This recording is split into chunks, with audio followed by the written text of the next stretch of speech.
9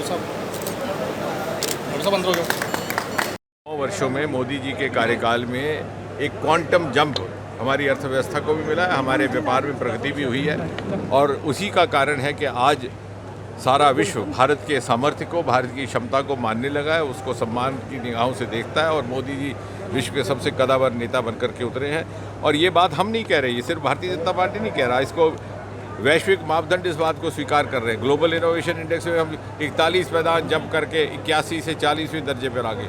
startup की दुनिया में हमारा कोई नाम ना था, दुनिया हमें बड़ी कोई बहुत संजीदगी से नहीं देखती थी, लेकिन आज हम स्टार्टअप की दुनिया में तीसरे दर्जे पर खड़े हैं और 1 लाख से अधिक हमारे स्टार्टअप्स हैं, 115-20 से अधिक यूनिकॉर्न हैं। इसी प्रकार इकॉनमी की दृष्टि में we are now rated as the fastest growing economy. हमने नहीं कहा, इंटरनेशनल मॉनेटरी फंड कर रहा है और 5वें दर्जे पर हम पहुँचे, इंग्लिस्तान को पिछाड़ के, जो हमारे ऊपर 200 साल हुकूमत करके गए थे। और ये बात यहाँ पर, और कुछ एक नए क्षेत्र मोदी जी ने खोले, जैसे खादी का क्षेत्र, khadi for fashion, khadi for nation, 1 lakh crore का आज टर्नओवर खादी का हो गया। जहाँ खिलौनों का आयात होता था आज निर्यात हो रहा है।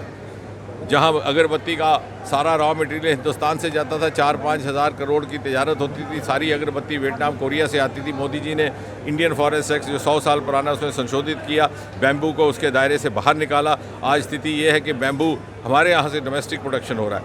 कहने का तात्पर्य ये बात, ये सम्मेलन यहाँ पर आयोजित करने का महत्व ये भी है कि आने वाले 20-25 वर्षों में, जिसको अमृतकाल कहा जा रहा है, जब भारत उस शिखर पटल पर पहुँचेगा तो भारत की अर्थव्यवस्था में जो वृद्धि होगी, जो वैल्यू एडिशन होगी, वो इन्हीं क्षेत्रों से होगी जो हिमालयन क्षेत्र है, हिमालयन राज्य है।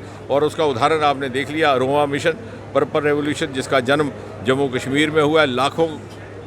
लाखों में वहाँ के जो उसमें जुड़ गए हैं एग्री स्टार्टअप्स, उसमें खेल रहे हैं। और आपके माध्यम से जानकारी उपलब्ध करवाना अनिवार्य है समाज में कि हर प्रकार की हैंड होल्डिंग सरकार की ओर से उपलब्ध है, तकनीकी सहयोग, आर्थिक सहयोग, मार्केट लिंकेज। और आज व्यापारियों से भी हमारा यही आह्वान था कि वो हमारी स्टार्टअप मूवमेंट के साथ जुड़ जाएं, क्योंकि industry linkage is important for sustainable startups.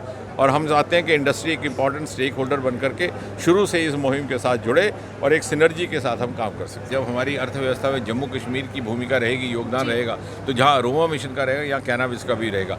Hindustan का पहला कैनाबिस मेडिसिनल प्रोडक्ट्स का प्लांट का प्रोजेक्ट CSIR IIIA में शुरू किया गया कैनेडियन सहयोग से। और इसमें जो दवाइयाँ ईजाद होंगी वो एक्सपोर्ट क्वालिटी की होगी, दूसरे देशों की उपलब्ध होंगी, जिसमें पेन किलर्स में, न्यूरोपैथी के लिए, कैंसर के मरीजों के इत्यादि के लिए। और ये शायद आपका कहना ठीक है कि शायद यहाँ के जो हमारे रिसोर्सेज थे, पिछली सरकारों ने उसकी ओर या ध्यान नहीं दिया और हमारी भी प्राथमिकताओं से कूच कर गए।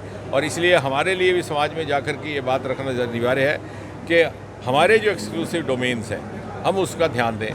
और हम न केवल जम्मू कश्मीर की अर्थव्यवस्था में सुधार करेंगे, यहाँ के व्यापार सामर्थ्य में सुधार करेंगे, बल्कि हम भारत की आने वाली समय की अर्थव्यवस्था में भी एक प्रमुख भूमिका निभाने की स्थिति में।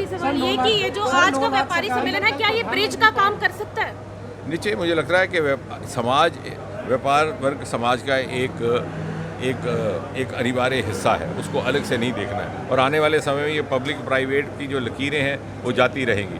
सरकार और प्राइवेट में कोई ज़्यादा अंतर नहीं रहेगा। आपके सामने उदाहरण है, स्पेस का विभाग पहले एक गोपनीयता में काम करता था, मोदी जी ने उसके दरवाजे खोल दिए। आज 150 से अधिक स्टार्टअप, प्राइवेट स्टार्टअप्स वहाँ पर हमारे स्पेस में। उनके साथ श्री आशीष सूदी जो सहकारी हैं,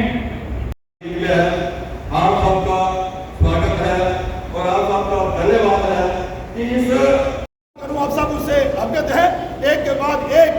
लेकिन इसके अलावा भी हमारे जो बॉर्डर थे, मैं उनका नाम नहीं दूंगा तो शायद टेक वन अब आपके व्हाट्सएप पर। व्हाट्सएप करिए hi 9728253663 पर।